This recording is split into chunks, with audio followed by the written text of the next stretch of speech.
अस्सलाम वालेकुम एवरीवन, कैसे हैं आप? आई होप सब ठीक होंगे। रमज़ान का महीना कैसा जा रहा है? अल्हम्दुलिल्लाह यहाँ तो बहुत ठंडे रोज़े चल रहे हैं। कहने का मतलब है कि मौसम बहुत ही ठंडा है, तो रोज़े में ज़्यादा भूख प्यास का एहसास नहीं होता और आराम से वक्त भी मिल जाता है नमाज और कुरान के लिए। मुझे इस बात का वक्त ही नहीं मिल रहा कि सहरी और इफ्तारी की रूटीन शेयर करूं, क्योंकि हकीकत भी यही है कि इन औकात में मुनासिब भी नहीं लगा कि वीडियोस बनाऊं और अभी टाइम भी मैनेज करना मुश्किल हो रहा है। तो कोई बात नहीं, जैसे जैसे मुमकिन होगा मैं शेयर करूंगी। रमज़ान के स्टार्ट में ही यहाँ कनाडा में मार्च ब्रेक थी, तो हम कुछ दिन के लिए यूएस चले गए। वहाँ फैमिली के साथ बहुत अच्छा वक्त गुजरा। इस दफ़ा बहुत बिज़ी रहे, ज़्यादा मौका नहीं मिल सका वीडियोस बनाने का, लेकिन जो भी बना सके वो शेयर कर रही हूँ। कि नेक्स्ट डे जब हम इफ़्तार कर रहे थे तब की वीडियो है, वो भी जब सब ऑलमोस्ट डन थे तब मुझे याद आया कि मेमोरी के लिए मैं कैप्चर तो कर लूँ। इफ़्तार के बाद ये मज़े का खाना मेरी नन ने बनाया था, बहुत ही सिंपल और यमी था।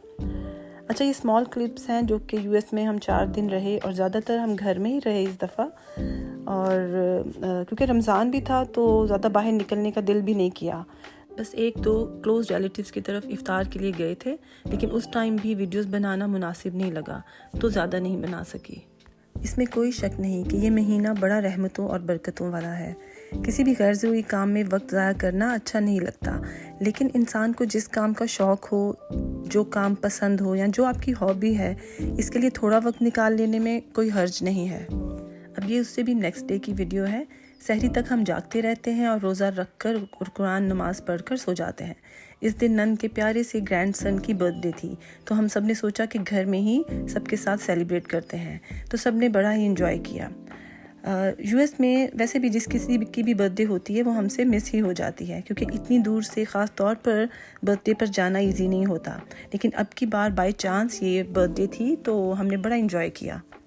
और वैसे भी बच्चों की यही तो छोटी छोटी खुशियाँ होती हैं जो कि बड़ों के लिए बायसे रौनक होती हैं। बहुत अच्छी बर्थडे पार्टी रही, सब ने बड़ा ही इन्जॉय किया। इस दिन एक कज़न की तरफ इफ्तारी थी, हम सब वहीं से वापस आए हैं और ये डेकोरेशन हम बड़ों ने मिलकर की है, क्योंकि बर्थडे बॉय के लिए ये सरप्राइज़ था, तो वो बाद में अपने पेरेंट्स के साथ आया था। बड़ा ही फ़न डे था ये। सब ने केक खाया, इसके बाद कुछ विंटर के स्नैक्स थे वो ट्राई किए, अच्छे टेस्टी थे। ये सारे नट्स इतने फ्रेश इसलिए थे कि इनकी पैकिंग बड़ी ही स्पेशल थी। सबके अलग कंटेनर्स थे और हर कंटेनर को अच्छे थिक प्लास्टिक में रैप किया हुआ था। इस पैकिंग की वजह से ही ये लंबे अरसे तक फ्रेश और टेस्टी रहते हैं। ये snack pack Iqbal grocery store से मिल जाता है। और इस सब से फारिग होकर सबका दिल चाहा कि ग्रीन टी पी जाए, जो कि हमने घर के स्पाइसेस से ही बनाई थी। इसके लिए सौंफ, इलायची और थोड़ा सा मिंट लिया है। पानी जब उबल जाए उसमें इलायची डाली है, फिर बाद में उसमें मिंट और सौंफ को डाला है। एक उबाल आने के बाद आंच को बंद कर दिया है, फिर इसको ढक कर रख देना है। तो बस 2-3 मिनट के बाद ही इसको हमने कप में डाल लेना है और 1 चम्मच हनी डालना है और सर्व कर देना है। यकीन करें बहुत ही मज़े का कहवा बना था। इसका सिर्फ टेस्ट ही अच्छा नहीं था, बल्कि बहुत से हेल्थ बेनिफिट्स भी हैं। वैसे भी आजकल इफ्तारी के बाद यही कहवा पीना चाहिए, जिसका कोई फ़ायदा तो हो, चाहे ज़्यादा ना ही पिएं तो अच्छा है। अभी उस दिन की वीडियो है जब हम वापस कनाडा जा रहे हैं। दिन के 10-11 बजे हम वहाँ से निकले थे और रात 8 बजे के करीब हम कनाडा पहुँच चुके थे और हम अच्छे टाइम पर अपने घर पहुँचे थे। सामान को गाड़ी से निकाला और थोड़ा सा सेट किया, उसके बाद सो गए क्योंकि सहरी के टाइम जागना था। ये हमारी सिंपल सी सहरी है, बस यही दिल किया था खाने को। क्रोसेंट के साथ ऑमलेट है और साथ चाय पी थी। कुछ चीज़ें हम घर आते हुए मेट्रो से ले आए थे और अभी कुछ और ग्रॉसरी करने वाली है, वो कल करेंगे। तो ये क्रोसेंट में ऑमलेट है और साथ कुछ सेलरी ली है और बेटे को चीज़ पसंद है ऑमलेट के साथ, तो उसको वो दी है। मुझे क्रोसेंट को ऐसे टोस्ट करना बहुत अच्छा लगता है और ये चाय के साथ भी बहुत ही मज़े का लगता है। मेरी कोशिश होती है कि सहरी में भी कुछ फ्रेश वेजिटेबल्स खाई जाएं, तो जो भी घर में रखी होती है वो ज़रूर थोड़ी सी ले लिया करती हूँ। और सहरी के वक्त चाय के बगैर नहीं रह सकती, तो आधा कप चाय ज़रूर लेती हूँ। और इफ्तारी के वक्त फ्राइड चीज़ों से अवॉइड करते हैं। अगर बहुत दिल किया तो कभी कभी ही पकौड़े या समोसे बनाती हूँ। कुछ साल पहले तो इन चीज़ों के बगैर अफ्तारी होती ही नहीं थी। ज़ाहिर है तब बच्चे जब रोज़ा रखते थे तो यही चीज़ें इन्हें पसंद होती थी, लेकिन अब बच्चे भी इतने समझदार हैं कि वो ख़ुद ही फ्राइड चीज़ें ज़्यादा नहीं खाना चाहते हैं। अच्छा, अब ये इफ्तारी की तैयारी है। खाने में ये मैं फ्रोज़न करेले बना रही हूँ। इसके रंग पर मत जाएं क्योंकि फ्रोज़न है तो इसलिए इनका रंग ऐसा है, लेकिन टेस्ट में ये बहुत ही आला होंगे। इन्हें अच्छी तरह से धोकर निचोड़ लिया है। अब एक पैन में ऑयल हल्का सा गर्म किया है, फिर इसमें करेले डाल दिए हैं। अच्छी तरह से फ्राई करूँगी। मुझे ग्रीन से करेले बिल्कुल अच्छे नहीं लगते हैं। जब पक जाएं तो इनका टेस्ट भी अच्छा नहीं रहता, इसलिए मैं करेलों को अच्छे से ब्राउन करती हूँ, तभी मुझे इनका टेस्ट अच्छा लगता है।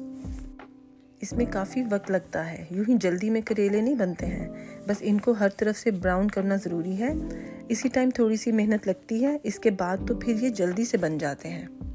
अब ये देखें, मैंने अपनी तरफ से तो बहुत कोशिश की और काफ़ी वक्त लगा है इन्हें ब्राउन करने में, लेकिन मेरी तसल्ली हो गई है। अब इनमें एक बड़ा प्याज बारीक काट कर डाला है और अच्छे से इसको मिक्स किया है। थोड़ी देर के बाद बारीक कटे हुए 2 टमाटर डाले हैं और साथ ही नमक, मिर्च, पिसा धनिया, ज़ीरा और हल्दी डालकर अच्छी तरह से मिक्स किया है। थोड़ा सा अदरक लहसुन का पेस्ट भी डाला था। ये अब मर्ज़ी है, कुछ लोग नहीं डालते हैं। मैंने भी ये फ़र्स्ट टाइम ही डाला था अदरक लहसुन का पेस्ट, लेकिन बहुत अच्छा जायका आया है। अब इसको ढक कर रख दिया है। थोड़ी थोड़ी देर के बाद चेक किया है और जब तक टमाटर गल ना जाएं, इसे मीडियम आंच पर रहने देना है। बहुत ही मज़ेदार करेले बने थे। अब इफ्तारी के लिए दही फुल्कियाँ बना रही हूँ। 15 से 20 मिनट के लिए फुल्कियों को भिगो कर रखा था और दही में नमक, ज़ीरा और चाट मसाला डालकर अच्छी तरह मिक्स किया। फिर इन फुल्कियों को दही में डाल दिया है और आलू बुखारे की चटनी डाली है, जिसके बगैर इनका कोई मज़ा ही नहीं है। साथ आज आलू के कटलेट्स बनाए हैं। सिंपल सी रेसिपी है, बस यही आज की इफ्तारी थी। रमज़ान में इतना ही काम करें जितना हम कर सकती हैं। ज़्यादा वक्त इबादत और घर के दूसरे कामों के लिए भी छोड़ दें। तो आई होप आज की वीडियो आपको अच्छी लगी होगी। Thanks for watching. अल्लाह हाफिज़।